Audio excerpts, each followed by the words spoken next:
Project beyond the journey এর দ্বিতীয় পর্বে আমরা চলে এসেছি ঢাকা বিশ্ববিদ্যালয়ের ম্যানেজমেন্ট ডিপার্টমেন্টে। প্রতি বছর ঢাকা বিশ্ববিদ্যালয়ের সি ইউনিটে অসংখ্য শিক্ষার্থী ভর্তি পরীক্ষায় অংশগ্রহণ করে। তাদের অন্যতম পছন্দের শীর্ষে থাকা সাবজেক্টটি হচ্ছে ম্যানেজমেন্ট ডিপার্টমেন্ট। একজন শিক্ষার্থী কেন ম্যানেজমেন্ট ডিপার্টমেন্টে আসবে এবং 4 বছর পড়াশোনার পরে তার উচ্চশিক্ষা এবং ক্যারিয়ার কোন দিকে ধাবিত হবে, এই সমস্ত বিষয় দিয়ে আজকে আমরা তুলে নিয়ে আসার চেষ্টা করব আমাদের এই পর্বে। আমাদের সাথে আজকে আছেন উক্ত ডিপার্টমেন্টের প্রভাষক জনাব রাজীব হোসেন স্যার। স্যারের সাথে বিভিন্ন আলাপচারিতার মাধ্যমে আমরা এই সামগ্রিক তথ্য তুলে নিয়ে আসার চেষ্টা করব। ধন্যবাদ। আসসালামু আলাইকুম। আজকে আমরা চলে এসেছি ঢাকা বিশ্ববিদ্যালয় ম্যানেজমেন্ট ডিপার্টমেন্টে। আমাদের সাথে আছেন উক্ত ডিপার্টমেন্টের প্রভাষক জনাব রাজীব হোসেন স্যার। আমরা স্যারের কাছ থেকে প্রথমেই ম্যানেজমেন্ট ডিপার্টমেন্টটি সম্পর্কে কিছু তথ্য তুলে ধরার জন্য অনুরোধ জানাবো। স্যার। ধন্যবাদ মোহাম্মদ আবু তালহা। আমি রাজীব হোসেন, ঢাকা বিশ্ববিদ্যালয় ম্যানেজমেন্ট ডিপার্টমেন্টের একজন প্রভাষক। তো কিছুদিন পরই আমাদের হচ্ছে ইন্টারমিডিয়েট যারা শেষ করলো 2024-এ তাদের ভর্তি পরীক্ষা শুরু হয়ে যাচ্ছে। তো ভর্তি পরীক্ষা শুরু হওয়ার পরে যখন এটা রেজাল্ট আসে তখন আমাদের এই সাবজেক্ট চয়েসের একটা কনফিউশন, বিশেষ করে যারা আমরা প্রত্যন্ত অঞ্চল থেকে আসি বা একটু রিমোট এরিয়াতে, যেমন আমার নিজের ক্ষেত্রেও যদি বলি, আমি কিন্তু যখন অ্যাডমিশন টেস্টে পাশ করলাম আমার একটা প্রপার আর বেসিক একটা আইডিয়া ছিল না যে আসলে কোন ডিপার্টমেন্ট আমার জন্য ভালো হবে। এটা নিয়ে অনেক স্টুডেন্টের মধ্যে একটা কনফিউশন থাকে। তখন দেখা যায় আমরা কোচিং থেকে বা হচ্ছে এলাকার পরিচিত বড় কোনো ভাইয়া বা আপু যারা ইউনিভার্সিটিতে অলরেডি পড়াশোনা করছে তাদের কাছ থেকে আমরা একটা সাজেশন নেওয়ার ট্রাই করি।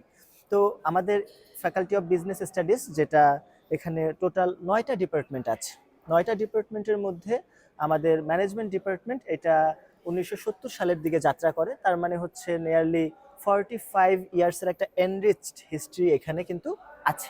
তো এটা সবচেয়ে পুরনো ডিপার্টমেন্টগুলোর মধ্যে একটা, এবং যে কারণে এটাকে এখন মাদার ডিপার্টমেন্টও বলে, অনেকে আবার গ্র্যান্ড মাদারও বলে, কারণ এখান থেকে আমাদের বেশ কিছু ডিপার্টমেন্ট হচ্ছে নতুন করে হয়েছে যেটা ম্যানেজমেন্ট ডিপার্টমেন্টের সাথে রিলেটেড।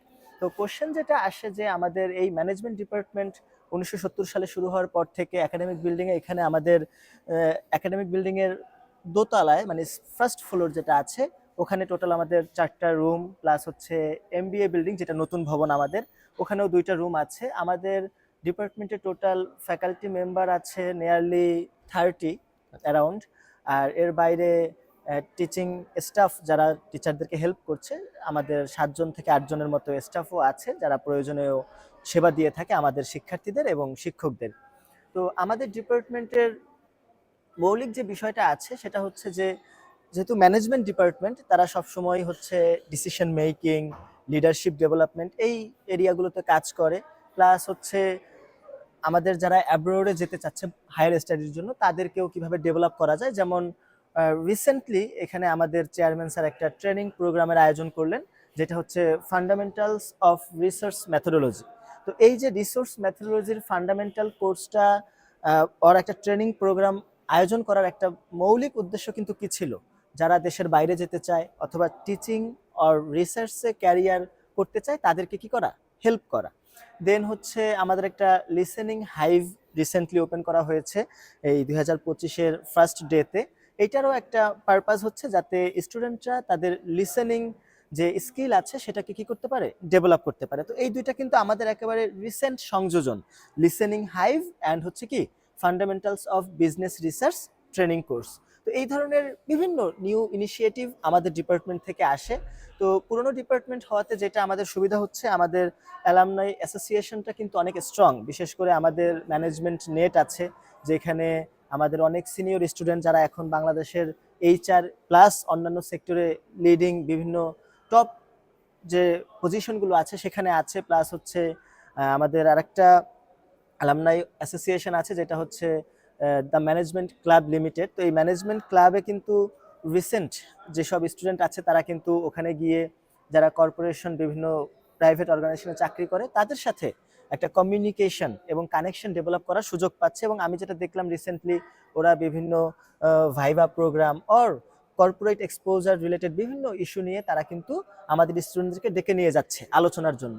তো ম্যানেজমেন্ট ডিপার্টমেন্টের যে মৌলিকত্ব সেই জায়গাটাতে হচ্ছে যে মানে আমরা যে কোনো জায়গায় যখনই কোনো একটা পজিশনে যাচ্ছি ওখানে অ্যাজ এ ম্যানেজার আমাকে কিন্তু কি করতে হচ্ছে, হিউম্যানের সাথে একটা ডিল করতে হচ্ছে, ইন্টারপার্সোনাল রিলেশনশিপের জায়গাটা কিভাবে স্ট্রং করা যায়।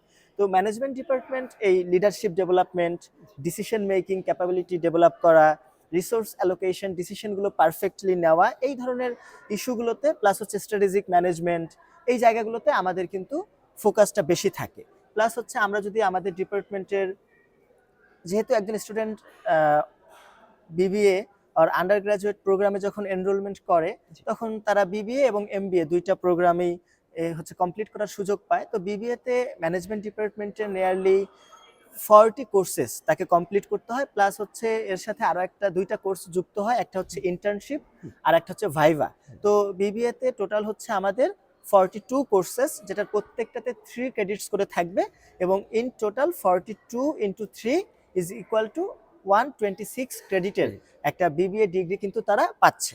তো এই বিবিএ ডিগ্রিতে কিন্তু আমাদের যদি কোর্সগুলো আমরা একটু দেখি, এখানে কিন্তু ডাইভার্স কোর্স আমরা অফার করছি। এখানে যেমন যেটা হয় আমাদের আন্ডার গ্রাজুয়েট প্রোগ্রামে পুরো ফ্যাকাল্টিতেই বেশ কিছু কোর্স কিন্তু কমন কোর্স, যেটা নিয়ারলি এটার নাম্বারটা 25 to 30-র মধ্যে হবে, যেই কোর্সগুলো সবাইকে কিন্তু কমপ্লিট করতে হয়। এর বাইরে আমাদের কিছু কোর্স আছে যেগুলো নিয়ে হয়তো আমি একটু পরেই কথা বলবো। তো বেসিক যে কোর্সগুলো আমাদের থাকে, principles of management, marketing, accounting, then হচ্ছে অর্গানাইজেশনাল বিহেভিয়ার, এই কোর্সগুলো কিন্তু সবার জন্যই কমন। আপনি যে কোনো ডিপার্টমেন্টে অ্যাডমিশন নিলে এগুলো আমাদের কভার করতে হয়।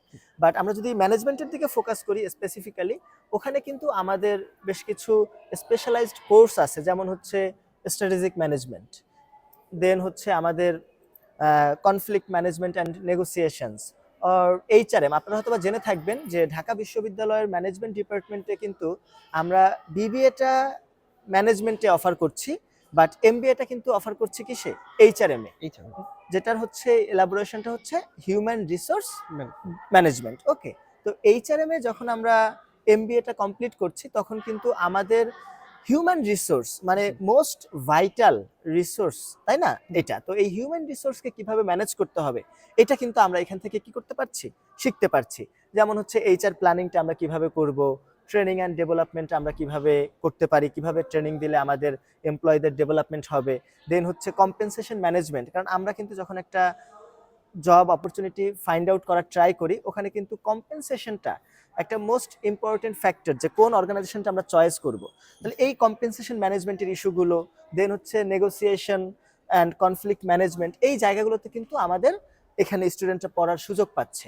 তো আমার মনে হয় যদি কোনো একজন স্টুডেন্ট ম্যানেজমেন্ট ডিপার্টমেন্টে অ্যাডমিশন নেয় এবং সেখানে সে বিবিএ অ্যান্ড এমবিএ করে, মানে হচ্ছে ম্যানেজমেন্টে বিবিএ ডিগ্রি এবং এমবিএটা হিউম্যান রিসোর্স ম্যানেজমেন্টের উপরে কমপ্লিট করে, সে একজন টোটাল হিউম্যান হবে, যে কিনা একটা বিজনেস অর্গানাইজেশনকে কি করতে পারবে, ম্যানেজ করতে পারবে। এবং এখানে কিন্তু শুধুমাত্র ম্যানেজমেন্ট কিন্তু সবগুলো সেক্টরকেই কাভার করে। যেমন আমাদের কোর্সগুলো যদি আমরা দেখি, এখানে অপারেশনস ম্যানেজমেন্ট আছে, principles of finance and financial management আছে, অ্যাকাউন্টিং আছে, তারপর হচ্ছে অডিট অ্যান্ড ট্যাক্সেশন আছে, মার্কেটিং, আবার হচ্ছে মার্কেটিং ম্যানেজমেন্টও আছে। তো সবগুলো ডিপার্টমেন্টের যে কোর অর ফান্ডামেন্টাল কোর্সগুলো আছে সেগুলো কিন্তু আমরা অফার করছি, প্লাস আমাদের স্পেশালাইজড কোর্সগুলো কিন্তু কি এখান থেকে স্টুডেন্টরা পাচ্ছে। তো যেখান থেকে আমাদের এই ম্যানেজমেন্ট ডিপার্টমেন্টে যখন আমরা এনরোলমেন্ট করবে একজন স্টুডেন্ট, তখন কিন্তু সে একজন মানে পরিপূর্ণভাবে আমরা যদি তাকে বলতে পারি একজন কর্পোরেট, একজন ম্যানেজার যিনি এক্সিকিউটিভ হওয়ার জন্য রেডি। প্লাস হচ্ছে আমাদের এই ডিপার্টমেন্টে স্টুডেন্টরা যারা আছে তাদের আমরা কিন্তু রিসার্চ ওরিয়েন্টেশনটাও কি করছি, ক্লিয়ার রাখার ট্রাই করছি, যেটা আমরা একটু আগে বললাম। প্লাস আমাদের কিন্তু দুইটা কোর্স আলাদা করে রিসার্চের জন্য আছে, একটা হচ্ছে বিজনেস রিসার্চ আর একটা হচ্ছে advanced research in human resource management. তো রিসার্চ ওরিয়েন্টেশনটাও কিন্তু এখান থেকে কি হয়ে যাচ্ছে, কভার হয়ে যাচ্ছে।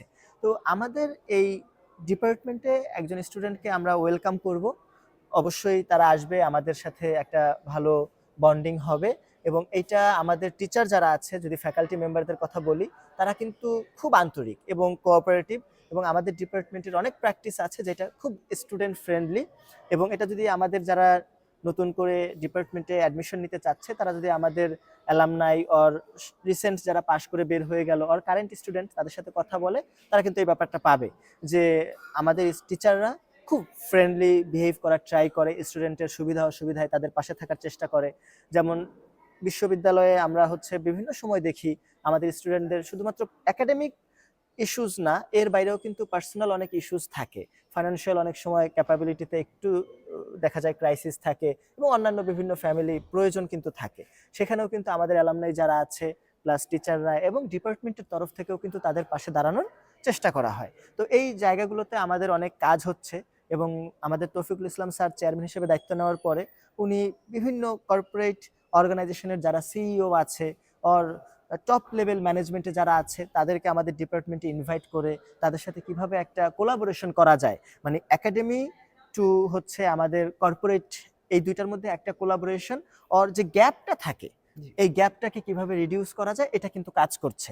তো আমাদের ডিপার্টমেন্ট কিন্তু এখন শুধুমাত্র একাডেমিক ফোকাস এটা কিন্তু বলা যাবে না, এখানে একাডেমির সাথে আমরা আমাদের রিয়েলিটি অফ ওয়ার্কটাকে কানেক্ট করে দেন আমরা আমাদের স্টুডেন্টদেরকে কিন্তু কি করছি, পাঠদান করার চেষ্টা করছি। এবং আমাদের কোর্স কারিকুলামের মধ্যেই কিন্তু আমরা বিভিন্ন সেমিনার, কনফারেন্স, ডিফারেন্ট হচ্ছে আপনার ট্রেনিং সেশন নিয়ে আসার চেষ্টা করছি, যাতে আমাদের স্টুডেন্টরা তারা তাদের যে থিওরিটিক্যাল নলেজ সেটা তারা নিজেদেরকে এনরিচ করতে পারে, প্লাস ওই থিওরিটিক্যাল নলেজের প্র্যাকটিসটাও তারা বিভিন্ন এক্সপার্টদের সাথে ডায়ালগের মাধ্যমে অথবা পরিচিত হওয়ার মাধ্যমে একটু ভেরিফাই করে নিতে পারে যে হ্যাঁ, আমরা যে নলেজটা ক্লাসরুমে স্যারদের কাছ থেকে নিলাম এইটার অ্যাপ্লিকেশনটা কি। তো যদি আমাদের স্টুডেন্টরা ডিপার্টমেন্টে অ্যাডমিশন নেয়, তারা কিন্তু শুধুমাত্র থিওরিটিক্যাল না, একটা প্র্যাকটিক্যাল ওরিয়েন্টেশনও কিন্তু এখান থেকে পাওয়ার সুযোগ পাচ্ছে। তো আমাদের এই বিজনেস ফ্যাকাল্টির একটি পুরনো ডিপার্টমেন্ট, এবং যেটাকে আমরা মাদার ডিপার্টমেন্ট বলছি, ডিপার্টমেন্ট অফ ম্যানেজমেন্ট, এটা আমি মনে করি এটার যে মানে গ্লোরিয়াস হিস্ট্রিটা আছে, এটার সাথে একটা পার্ট হওয়া যে কোনো মানুষের জন্য আনন্দের। এবং আমি নিজেও এই ডিপার্টমেন্টের স্টুডেন্ট ছিলাম, এখন এখানে ফ্যাকাল্টি মেম্বার হিসেবে কাজ করছি। আমি খুবই আনন্দিত এই ডিপার্টমেন্টের ওভারঅল এনভায়রনমেন্ট নিয়ে। ওকে তাহলে আপনাকে ধন্যবাদ। ধন্যবাদ স্যার। বিয়ন্ড দ্য জার্নি প্রজেক্টের এই পর্বে স্যার আপনাকে পেয়ে আমরা অসংখ্য কৃতজ্ঞ। প্রথমে কৃতজ্ঞতা প্রকাশ করছি। ধন্যবাদ আপনাকে। স্যার হচ্ছে আমাদের হচ্ছে ম্যানেজমেন্ট সম্পর্কে হচ্ছে একজন পরীক্ষার্থী যখন হচ্ছে ভর্তি পরীক্ষায় অংশ নেয়, তার যে ধরনের হচ্ছে কিছু জানার জায়গা থাকে, কোশ্চেনের যেগুলো থাকে সেগুলো নিয়ে স্যার হচ্ছে আলোচনা করব। তো স্যার হচ্ছে প্রথমেই আমরা একটু জানার চেষ্টা করব কি যে একজন শিক্ষার্থী যখন হচ্ছে ভর্তি পরীক্ষায় দিবে, তো স্যার হচ্ছে সে ম্যানেজমেন্ট ডিপার্টমেন্টটি কেন চুজ করবে, এইটা সম্পর্কে যদি একটু বলতেন। ধন্যবাদ তালহা। তো আমরা যদি এই কোশ্চেনটার অ্যান্সার দিতে যাই যে একজন শিক্ষার্থী কেন ম্যানেজমেন্ট পড়বে, okay, why a student should study management. তো ফার্স্ট অফ অল আমাদের লার্নিং এর একটা মেজর মোটিভ হচ্ছে ইন্টেলেকচুয়াল এনরিচমেন্ট, যে আমরা কি চাই, নিজের যে ইন্টেলেকচুয়াল ক্যাপাবিলিটি আছে এটাকে এনরিচ করতে চাই। অ্যান্ড সেকেন্ড ওয়ান যদি আমরা বলি, তখনই আমাদের চলে আসে জাগতিক একটা প্রয়োজন, সেটা হচ্ছে better job opportunity find out করা। তো ইন্টেলেকচুয়াল এনরিচমেন্টের জায়গাটা কিন্তু যে কোনো ডিপার্টমেন্ট থেকেই আমরা চাইলে করতে পারি, অথবা কোনো ডিপার্টমেন্টে না পড়েও আমরা আমাদের জ্ঞানের জগৎ বা পরিধিকে বাড়িয়ে তুলতে পারি। কিন্তু আমরা যদি জব অপরচুনিটির জায়গাটাতে আসি, তখন এই কোশ্চেনটার অ্যান্সারটা আসলে আমরা দিতে পারি যে হ্যাঁ, কেন আমাদের ম্যানেজমেন্ট স্টাডি করা প্রয়োজন।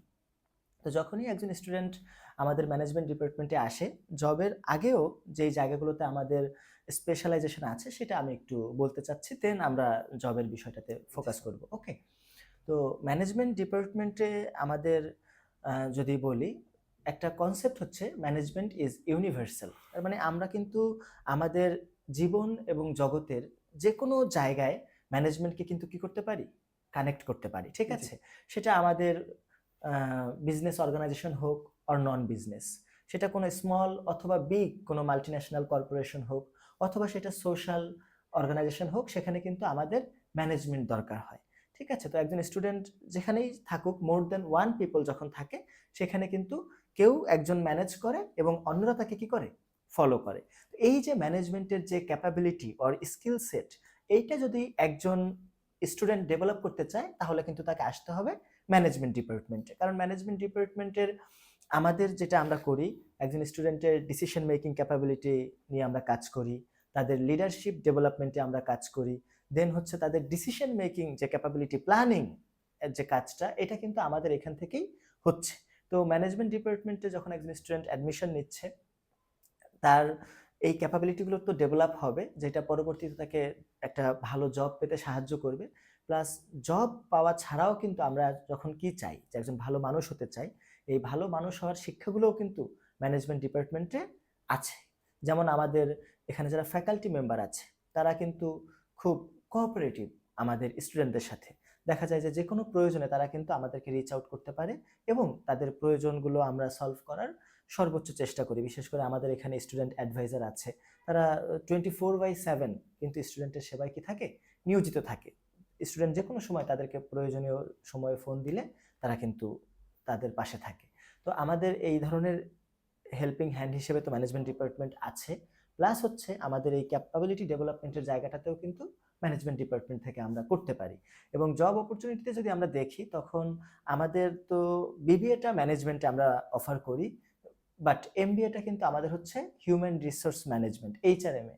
তো আমরা যদি আমাদের দেশের প্রাইভেট অর্গানাইজেশনগুলোতে যাই, ওখানে কিন্তু আমরা দেখব যে এইচআর ডিপার্টমেন্ট মূলত কিন্তু দখল করে নিয়েছে ঢাকা বিশ্ববিদ্যালয়ের ম্যানেজমেন্ট ডিপার্টমেন্টের সাবেক স্টুডেন্টরা। আপনি দেখবেন ওখানকার এইচআর হেড প্লাস যারা আছে, একটা বিগ চাঙ্ক কিন্তু আমাদের এই ঢাকা বিশ্ববিদ্যালয় ম্যানেজমেন্ট ডিপার্টমেন্ট থেকে জয়েন করেছে। তো এইটা একটা বিরাট অপরচুনিটি আমি মনে করি, যে যারা ম্যানেজমেন্ট ডিপার্টমেন্টে জয়েন করবে তারা প্রত্যেকটা অর্গানাইজেশনে গিয়ে এইচআর এর যে রোলটা আছে ওই জায়গাটা কিন্তু একটা লিডিং পজিশনে তারা পৌঁছাতে পারবে। তো কোনো স্টুডেন্ট যদি স্বপ্ন থাকে যে আমি আমার যে মাল্টিন্যাশনাল আর লোকাল অর্গানাইজেশনগুলো আছে ওখানে আমি এইচআর ডিপার্টমেন্টে জয়েন করতে চাই এবং একটা অর্গানাইজেশনের এইচআর ডিপার্টমেন্টকে লিড করতে চাই, তাহলে কিন্তু আসতে হবে তাকে আমাদের ম্যানেজমেন্ট ডিপার্টমেন্টে। ওকে, এইটা একটা বড় সেক্টর। এর বাইরে যেটা হয়, গভর্নমেন্ট অর্গানাইজেশনে তো সবার জন্যই সুযোগটা ওপেন থাকে, এটা নিয়ে এই জন্য আমি ফোকাসটা বেশি করছি না। বাট তারপরেও যদি আমরা বলি, আমাদের যে কোর্সগুলো আছে সেখানে দেখা যায় হচ্ছে ফান্ডামেন্টালস অফ কম্পিউটার, আর হচ্ছে বিজনেস ম্যাথমেটিক্স, আর হচ্ছে আমরা যদি বলি ইকোনমিক্স, স্ট্যাটিস্টিক্স, এই জায়গাগুলোতে আমাদের যে পড়াশোনাটা হয়, প্লাস বাংলাদেশ স্টাডিজ নামে আমাদের একটা কোর্স আছে, জেনারেল সায়েন্স একটা কোর্স আছে, এগুলো কিন্তু আমাদের গভর্নমেন্ট জবেও কিন্তু বিরাট একটা ভূমিকা পালন করে তাদের প্রিপারেশনে। কারণ এই টপিকগুলোই কিন্তু আমাদের জব বা চাকরির পরীক্ষাতে এগুলো কিন্তু ডিমান্ড আছে। প্লাস হচ্ছে ফার্মাসিউটিক্যালস যে সেক্টর আছে, আইটি আছে, গার্মেন্টস আছে, এখানে কিন্তু আমাদের ম্যানেজমেন্ট থেকে পড়াশোনা করে জয়েন করার সুযোগ আছে। প্লাস এখন একটা বড় সেক্টর হচ্ছে আমাদের পাওয়ার সেক্টর। ওখানে কিন্তু স্যালারি আর কম্পেনসেশন বেনিফিট অন্যান্য সেক্টরের চেয়ে বেশি, এবং সেখানেও কিন্তু আমরা যদি একটু সার্চ করি দেখতে পাবো যে মোস্ট অফ দ্য কেজেস আমাদের ঢাকা বিশ্ববিদ্যালয় থেকে যারা ম্যানেজমেন্ট ডিপার্টমেন্ট থেকে পড়াশোনা করেছে তারাই কিন্তু ওই আপনার পাওয়ার সেক্টরের এইচআরকে লিড করছে। তা আমি মনে করি আমাদের যদি কোনো একজন স্টুডেন্ট ম্যানেজমেন্ট ডিপার্টমেন্টে অ্যাডমিশন নেয়, তাহলে এই কারণগুলোর জন্যই তার আসলে ম্যানেজমেন্ট ডিপার্টমেন্টে আসা উচিত।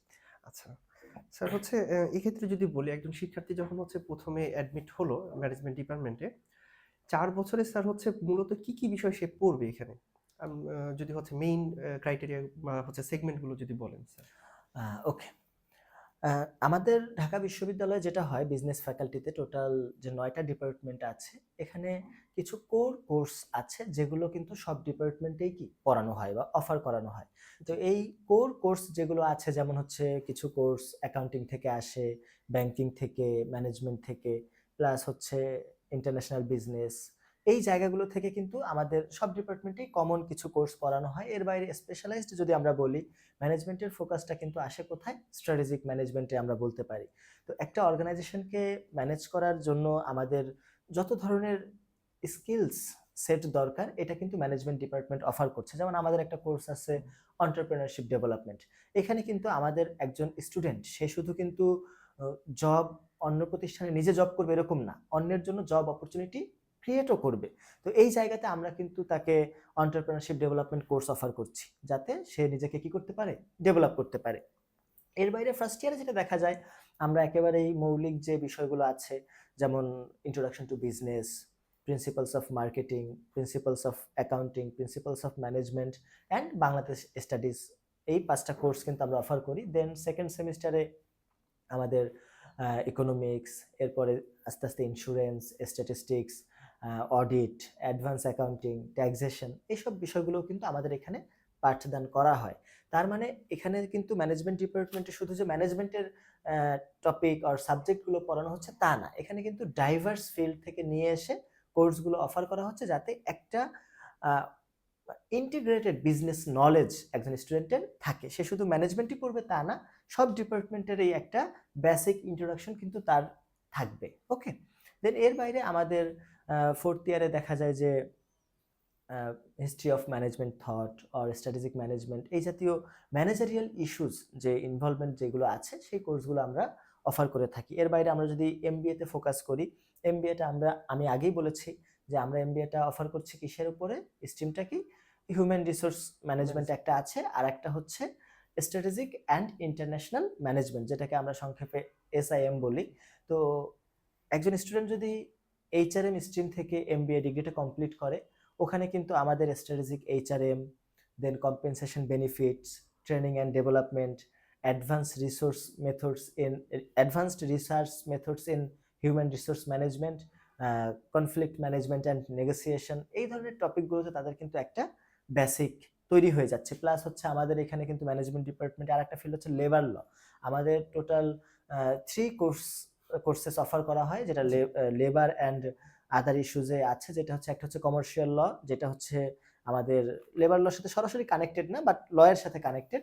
বাট এর বাইরে আমরা যদি বলি লেবার লটা, যেটা হচ্ছে আমাদের একটা কোর্স আছে ইন্ডাস্ট্রিয়াল ল নামে, এখানে কিন্তু একটা ফ্যাক্টরি ম্যানেজমেন্টের যাবতীয় লিগাল ইস্যুগুলো কিন্তু সেখানে কি করা হয়, আলোচনা করা হয়। তাহলে আমাদের দেশে যে লেবার ইস্যুসগুলো আছে সেটাও কিন্তু আমাদের একজন ম্যানেজমেন্ট গ্র্যাজুয়েট ডিল করতে পারবে। ওকে, এর বাইরেও যদি আমরা দেখি, বিশেষ করে এটা কারণটা হচ্ছে ফ্যাক্টরি এইচআরে কিন্তু যারা জব করে তাদের কিন্তু লেবার অ্যান্ড ল রিলেটেড ইস্যুগুলো কি করতে হয়, প্রপারলি জানতে হয়। তো ওইটাও কিন্তু আমরা কিন্তু এখান থেকে কি করছি, অফার করছি। তো স্টুডেন্টরা যখনই আমাদের ডিপার্টমেন্টে অ্যাডমিশন নিচ্ছে, একেবারে ভেরি ফার্স্ট ডেতে আমরা তাদেরকে একটা স্টুডেন্ট হ্যান্ডবুক দিচ্ছি, যেখানে আমাদের টোটাল 40 কোর্সেস যে অফার করা হয় তার একটা বেসিক ওভারভিউ থাকে, কোন কোন কন্টেন্ট আমরা কভার করব সেটা তারা ওখান থেকে জানতে পারবে। আচ্ছা।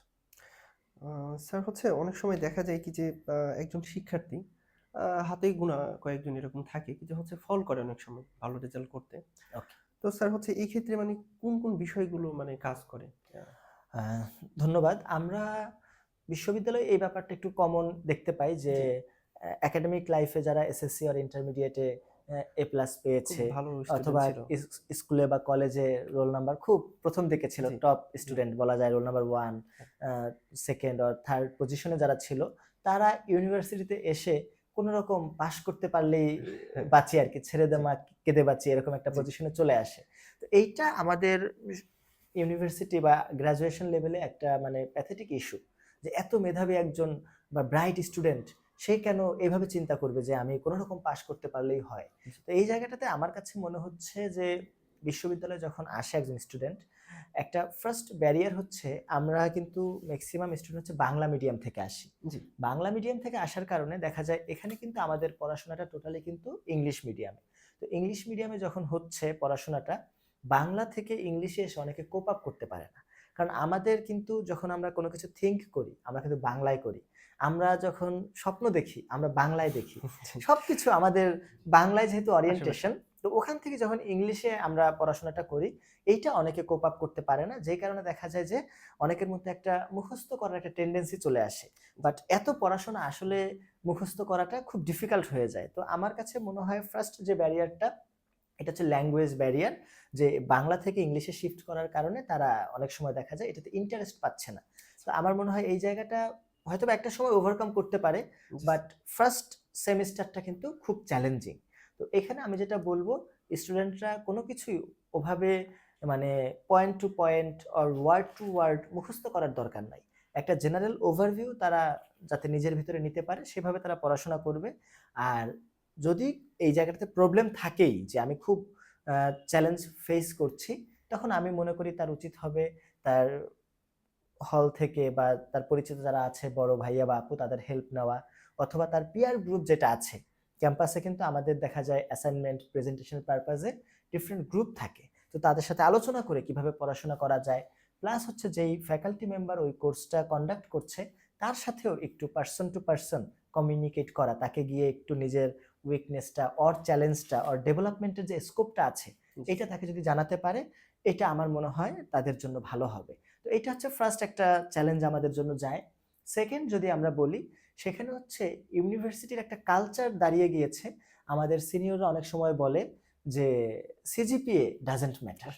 ঠিক আছে, সিজিপিএ ভালো হোক এইটা আমাদের ওইভাবে অনেক সময় দেখা যায় বোঝানো হয় না, যে কারণে আমাদের স্টুডেন্টরা দেখা যায় কি যে একটা ভালো সিজিপিএ যে আমার একটা ভালো ক্যারিয়ারের জন্য ইম্পর্টেন্ট, এটা তারা আইডেন্টিফাই করতে পারে না। তো এই যে যে গা ছাড়া একটা ভাব চলে আসে যে সিজিপিএ তো আমার দরকার নাই, এইটাই একটা কিন্তু আমাদের একটা মিসকনসেপশন আছে। এই মিসকনসেপশনটার কারণে হয় কি, তারা ফার্স্ট সেমিস্টারের দিকে ওইভাবে একাডেমিক যে পড়াশোনাটা আছে এটাতে মনোযোগী হয় না। তারা একাডেমিক পড়াশোনার বাইরে গিয়ে বিভিন্ন অ্যাক্টিভিটিস যেগুলো আছে সেগুলোতে মনোযোগী হচ্ছে। বাট আমার মনে হয় তাদের একেবারে ভেরি বিগিনিং থেকে একাডেমিক যে স্টাডিটা আছে এটাতে মনোযোগী হওয়া উচিত। এবং এই যে সিজিপি এর যে দরকার নাই এরকম একটা মিথ যে বাজারে চালু আছে, এটা থেকে বের হয়ে আসতে হবে। আমার কথা হচ্ছে, কেউ যদি মনে করে সিজিপি এর দরকার নাই, তা আমি বলবো সিজিপি এর চেয়ে ভালো কি আমি কিছু করতে পারছি কিনা এখন। যদি এর চেয়ে বেটার কোনো অ্যাক্টিভিটি অর অপশন আমার হাতে না থাকে, তাহলে আমি একাডেমিক ভালো পড়াশোনাটা করি, আমি সিজিপিএটা নেই। তারপরে যদি কোনো একটা লেভেলে গিয়ে যদি আমার মনে হয় সিজিপিএটা আমার আসলে ইম্পর্টেন্ট না, দরকার নাই, আমি এটা বাদ দিয়ে দিতে পারবো। বাট যদি আমার পরবর্তীতে মনে হয় যে সিজিপিএটা আমার আসলে থাকলে ভালো হতো, তখন কিন্তু এটা আমি আর ডেভেলপ করতে পারছি না। তো এই জন্য এই জায়গাটা থেকে বের হয়ে আসতে হবে।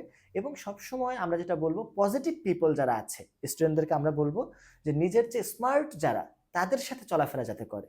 কারণ ওই যে যিনি ফাঁকি দেওয়ার বুদ্ধিটা রপ্ত করার জন্য বলছেন, এটা কিন্তু আমার জন্য ক্ষতিকর। তাহলে আমি কার সাথে চলবো? যিনি আমার জন্য একটা পজিটিভ ভাইব ক্রিয়েট করে, যিনি আমার চেয়েও বেশি স্মার্ট, কারণ তার কাছ থেকে আমি কি করতে পারবো? কিছু শিখতে পারবো। এই জন্য সবসময় আমাদের চলাফেরা হবে, আমাদের ফ্রেন্ড সিলেকশন হবে আমার চেয়ে স্মার্ট যারা আছে তাদের সাথে আমি কি করব? ফ্রেন্ডশিপ করব।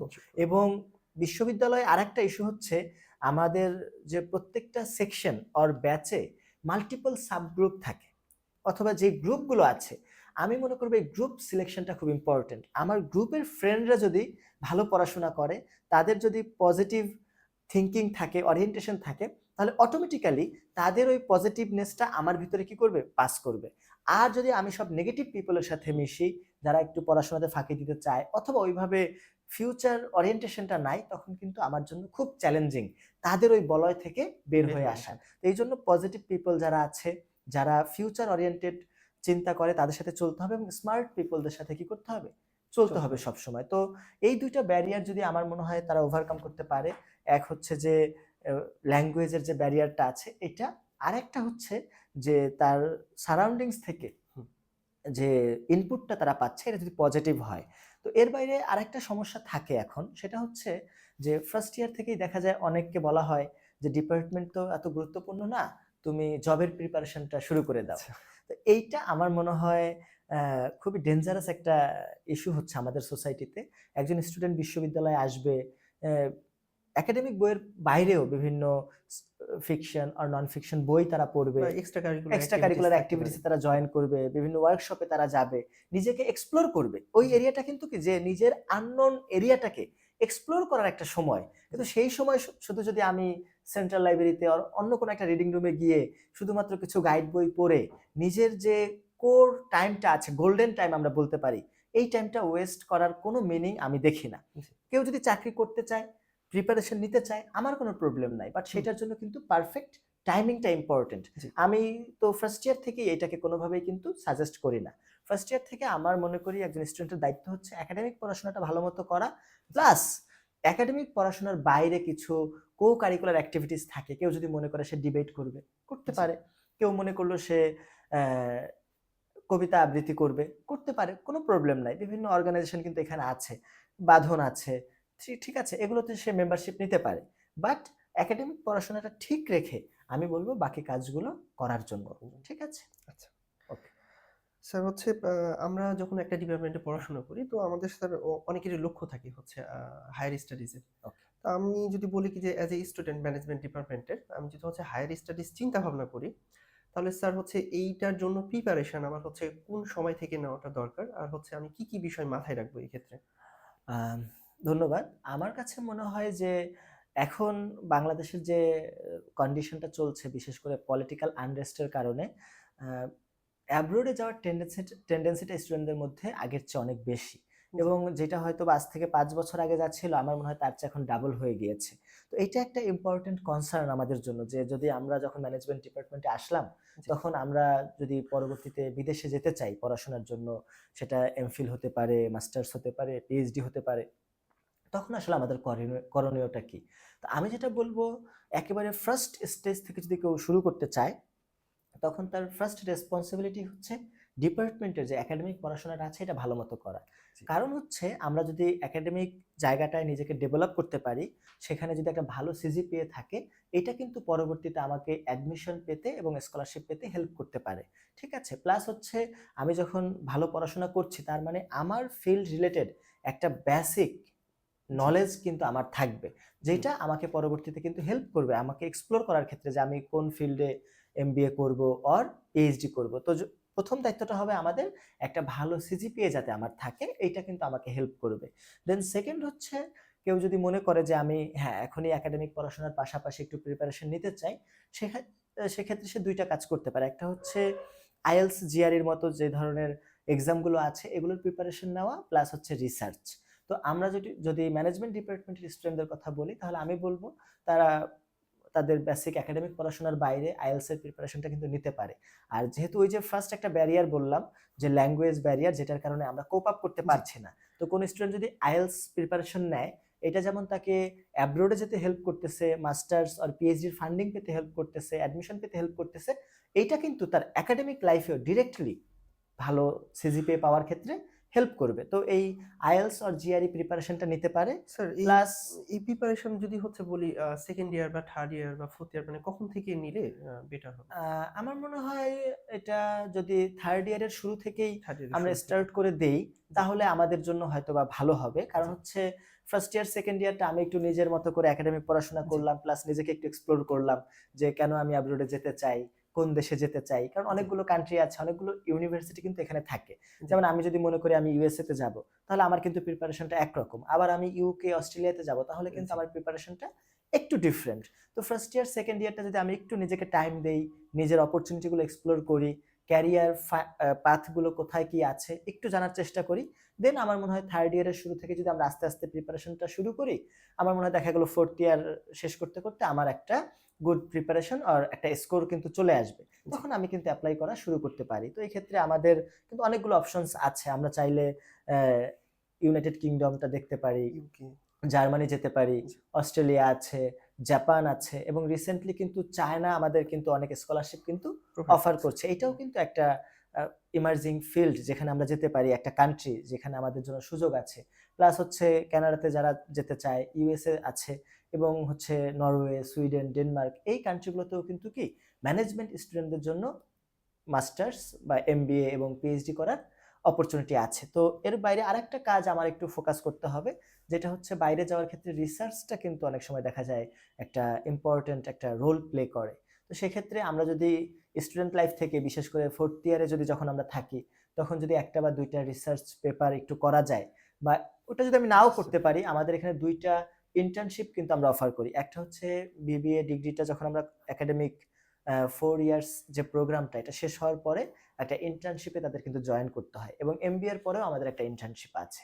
তো এই যে ২ টা ইন্টার্নশিপ প্রোগ্রামে কিন্তু স্টুডেন্টরা ২ টা আ রিপোর্ট সাবমিট করে।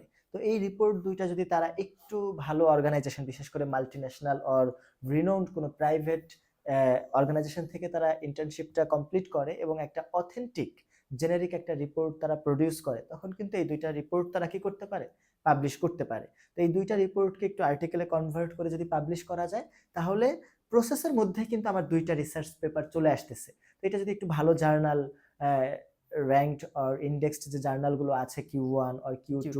এখানে যদি আমরা দিতে পারি, তখন কিন্তু আমাদের পরবর্তীতে অ্যাডমিশন পাওয়াটাও ইজি হবে। প্লাস হচ্ছে আমাদের ফান্ডিংটাও কিন্তু কি সহজ হতে পারে। তো আমাদের এখানে ২ টা রিসার্চের উপরে ২ টা কোর্স আছে। একটা হচ্ছে আপনার বিজনেস রিসার্চ, আর একটা হচ্ছে এমবিএ তে অ্যাডভান্স রিসার্চ কোর্স। তো এই অ্যাডভান্সড এবং বেসিক ২ টা পেপারে কিন্তু আপনাদের সবকিছুই মোটামুটি একটা বেসিক জি। নলেজ কিন্তু স্টুডেন্টকে প্রোভাইড করার ট্রাই করা হচ্ছে। তো এখান থেকে একটা থিওরিটিক্যাল নলেজ তারা পাচ্ছে। প্লাস 2টা ইন্টার্নশিপ থেকেও তারা কিন্তু একটা প্র্যাকটিক্যাল নলেজও পেয়ে যাচ্ছে। তো আমার মনে হয় এই জায়গাগুলোতে যদি একটু স্টুডেন্টরা ফোকাস করে তাহলে দেখা যাবে যে তাদের বিদেশে অ্যাব্রোডে অ্যাডমিশনটা এবং স্কলারশিপ পাওয়াটা ইজি হবে। স্যার হচ্ছে আপনি যেমনটা বললেন কি যে ম্যানেজমেন্ট হচ্ছে অনেকগুলো সাবজেক্টের একটা কম্বিনেশন বলা যেতে পারে বা ডাইনামিক খুব। ডাইনামিক। তো স্যার হচ্ছে যখন আমি হচ্ছে হায়ার স্টাডিজের জন্য চিন্তা ভাবনা করব, তো স্যার এখান থেকে মানে কোন কোন ডিপার্টমেন্টে বা কোন কোন সাবজেক্টে হচ্ছে আমি মাস্টার্স বা পিএইচডির জন্য অ্যাপ্লাই করতে পারবো, মানে ওকে। সম্ভব যদি বলেন। আমরা মাস্টার্স যদি করতে চাই, জি, যেটা হচ্ছে আমাদের ট্রেডিশনাল ফিল্ড ম্যানেজমেন্ট তো আছেই। ম্যানেজমেন্ট। জি, এরপরে হচ্ছে আমরা এইচআরএম এও কিন্তু মাস্টার্স করতে পারি। এর বাইরে যদি এখন রিসেন্ট যে ডেভেলপমেন্ট গুলো আছে, যেমন বিজনেস অ্যানালিটিক্স এও আমরা কিন্তু করতে অ্যানালিটিক্স। পারি, তাই না? এই জি, জায়গাগুলোতে আমাদের চয়েস করার সুযোগ আছে। আর পিএইচডির কথা যদি বলি, এটা তো একটা স্পেসিফিক টপিকের উপরে হয়। জি, এইটা আমার মনে হয় স্টুডেন্ট তার আ যে ইন্টারেস্ট আছে, এটা কিন্তু এখন আসলে একটা পর্যায়ে গিয়ে মানুষ বুঝতে পারে যে আমার কোন টপিকে পিএইচডি করলে আমার ক্যারিয়ারে বেনিফিট হবে, প্লাস হচ্ছে আমার একটা সেলফ ডেভেলপমেন্টও হবে। তো এইটা যখন একজন স্টুডেন্ট একটা মাস্টার্স কমপ্লিট করছে বা এখান থেকে বিবিএ, এমবিএ শেষ করতে পারছে, তখন উনি এক্সপ্লোর করতে পারবে যে কোন এরিয়াতে আমার পিএইচডিটা করা দরকার বা আমার আচ্ছা, টপিকটা কি হবে, রিসার্চ টপিক। জি। আচ্ছা, স্যার হচ্ছে এরপরে যদি আসি স্যার হচ্ছে জব সেক্টর, যেটা আমাদের হচ্ছে ৪ বছর পড়াশোনার পরে অনেকের এস্টাবলিশ হওয়ার একটা প্ল্যান থাকে। তো সেই ক্ষেত্রে স্যার এইখান থেকে একজন গ্র্যাজুয়েট যখন বের হবে, সে হচ্ছে তার মানে কোন, কোন সেক্টরে যাইতে পারবে? আমি এটা যদি গ্রস ভাবে একটু জানতে চাই ওকে। স্যার। আমাদের এখানে যদি জব সেক্টরগুলো আমরা বলতে জব চাই সেক্টর। ম্যানেজমেন্ট থেকে, জি, আমাদের তো টোটাল স্টুডেন্টদের মধ্যে দেখা যায় একটা বড় অংশ হচ্ছে গভর্নমেন্ট অর্গানাইজেশনে যেতে চায়, আরেকটা হচ্ছে প্রাইভেট বা মাল্টিন্যাশনাল যেগুলো আছে সেখানে যেতে চায়। তো ফার্স্টে আমরা গভর্নমেন্ট জবের কথা যদি বলি, আ গভর্নমেন্ট চাকরির ক্ষেত্রে যেটা দেখা যায় মোটামুটি ফিল্ড কিন্তু সবার জন্য কি ওপেন। কিছু, কিছু টেকনিক্যাল ইস্যু যেটা আছে, যেমন হচ্ছে ইঞ্জিনিয়ারিং যারা পড়াশোনা করছে বা যারা হচ্ছে বিসিএস হেলথ আছে বা এগ্রিকালচার আছে, জি, এরকম টেকনিক্যাল ফিল্ডগুলোর বাইরে সবগুলো কিন্তু আমাদের জন্য, ব্যাংক বলেন, সরকারি বীমা বলেন, অথবা আরো মন্ত্রণালয়ের যে চাকরিগুলো আছে সবগুলোতেই কিন্তু ম্যানেজমেন্ট ডিপার্টমেন্টের স্টুডেন্টদের অ্যাক্সেস আছে। তারা চাইলে বিসিএস দিতে পারে, বাংলাদেশ ব্যাংকে যেতে পারে, বিভিন্ন রাষ্ট্রায়ত্ত যে ব্যাংকগুলো আছে সেখানেও তারা যেতে পারবে। মন্ত্রণালয়ে যে ৯ম গ্রেড আর ১০ম গ্রেডের চাকরিগুলো আছে সেখানে যেতে পারবে। এনএসআই তে যেতে পারবে, পুলিশেও যেতে পারবে। তো ম্যানেজমেন্ট ডিপার্টমেন্ট থেকে আমাদের ঐরকম কোনো রেস্ট্রিকশন নাই যে আমরা জি, কোনো জায়গায় যেতে পারবো না, এরকম আছে কিনা। আমাদের সরকারি মোটামুটি বেশিরভাগ চাকরিতেই কিন্তু অ্যাক্সেস আছে, আচ্ছা, যেখান থেকে একজন ম্যানেজমেন্ট গ্রাজুয়েট এপ্লাই করতে পারবে। আচ্ছা, আর এর বাইরে যদি আমরা প্রাইভেট অর্গানাইজেশন গুলোতে আসি, তো এখানে দেখা যায় যে প্রাইভেটে মূলত আমাদের যারা স্টুডেন্ট ম্যানেজমেন্ট ডিপার্টমেন্ট থেকে পাশ করে, যেটা আমরা আগেই বলেছি যে তারা এইচআরএম এ মেজর করে এমবিএ তে। হুম, তো জি, এইচআরএ মেজর হওয়ার কারণে দেখা যায় আমাদের যে স্টুডেন্টের পুলটা আছে তারা কিন্তু ওই অর্গানাইজেশন গুলোতে গিয়ে আপনার এইচআর ডিপার্টমেন্টে কিন্তু জয়েন করে। যে কারণে আপনি দেখবেন যে বিভিন্ন ইন্ডাস্ট্রিতে গেলে ওখানকার যে এইচআর ডিপার্টমেন্ট আছে, ওখানকার একটা বড় অংশ কিন্তু গিয়েছে আমাদের ঢাকা বিশ্ববিদ্যালয়ের ম্যানেজমেন্ট ডিপার্টমেন্ট থেকে, অথবা অন্য যে এইচআরএম ডিপার্টমেন্ট গুলো আছে তাদের থেকে আসে। তো জি, এই ২ টা সরকারি যেটা গেল এটা তো আছে। এর বাইরে প্রাইভেটে গেলে আমাদের মূলত এইচআরএম ডিপার্টমেন্ট যেটা আছে আর এইচআর ডিপার্টমেন্ট, ওখানেই আমাদের স্টুডেন্টদের চাকরির সুযোগটা সবচেয়ে বেশি। এর বাইরে প্রাইভেট ব্যাংক যদি আমরা বলি, বীমার কথা বলতে পারি, সেখানে এইচআর এর বাইরেও কিন্তু অন্যান্য ফিল্ডেও তারা জয়েন করতে পারে। ওকে। আচ্ছা, অসংখ্য ধন্যবাদ স্যার। আমাদের হচ্ছে মোটামুটি কোশ্চেনের শেষের দিকে চলে আসছি। আর স্যার হচ্ছে আপনি এর বাইরে যদি হচ্ছে কিছু বলতে চান, আমাদের মোটামুটি আ শেষের দিকে। ধন্যবাদ। আমরা তো অনেক কিছু নিয়ে আলোচনা করলাম। জি, এর বাইরে আসলে ওভাবে কিছু বলতে চাচ্ছি না। শুধু জি, একটা বিষয় হচ্ছে ম্যানেজমেন্ট ডিপার্টমেন্ট এটা আমার একটা ভালোবাসার জায়গা। তো যদি এখানে কেউ অ্যাডমিশন নেয় তাকেও আমি ভালোবেসে কাছে রাখার চেষ্টা করব আচ্ছা, এবং আশা করি যারা এখানে আসবে তাদের একটা সুন্দর ক্যারিয়ার হবে এবং একটা সুন্দর লাইফ হবে। এটাই আমার প্রত্যাশা। আচ্ছা। স্যার আমাদের হচ্ছে স্টুডেন্ট স্কয়ার ট্রাস্টের পক্ষ থেকে অসংখ্য ধন্যবাদ স্যার। আপনি আপনার মূল্যবান সময়ের মধ্যে থেকে আমাদের এই যে সময়টুকু দিয়েছেন, আমরা অসংখ্য কৃতজ্ঞ স্যার। ধন্যবাদ স্যার। আপনাকে এবং আপনার স্টুডেন্ট স্কোয়ারের যত মেম্বার আছে এবং শুভাকাঙ্ক্ষী আছে সবাইকে ধন্যবাদ এবং আমার তরফ থেকে আপনাদের জন্য শুভকামনা থাকবে। স্যার হচ্ছে আমাদের স্টুডেন্ট স্কয়ার ট্রাস্টের পক্ষ থেকে আজকে যে আমাদের এই প্রজেক্টে আপনি সময় দিলেন, আপনার এই যে মূল্যবান সময়ের মধ্যে থেকে, এইজন্য আমরা আন্তরিকভাবে কৃতজ্ঞতা প্রকাশ করছি স্যার আপনার প্রতি। আহ আপনাকেও ধন্যবাদ। আমি আসলেই খুব আনন্দিত আপনাদের স্টুডেন্ট স্কোয়ারের সাথে অ্যা কোনো একটা আপনাদের উদ্যোগে একটু সহযোগিতা করতে পেরে। তো এটা আমার খুব ভালো লাগছে। আপনাদের স্টুডেন্ট স্কয়ারে যারা মেম্বার আছে, শুভাকাঙ্ক্ষী আছে, তাদের সবার জন্য আমার শুভকামনা থাকবে এবং আপনাদের স্টুডেন্ট স্কয়ারের জন্য আমার শুভকামনা থাকবে। এটা এগিয়ে যাক এবং বাংলাদেশে একটা রিনোন্ড অর্গানাইজেশন হিসেবে এটা আত্মপ্রকাশ করুক। সবার ভালোবাসা এবং মন জয় করে নিক। আপনাদের জন্য শুভকামনা থাকবে। ধন্যবাদ স্যার, অসংখ্য ধন্যবাদ।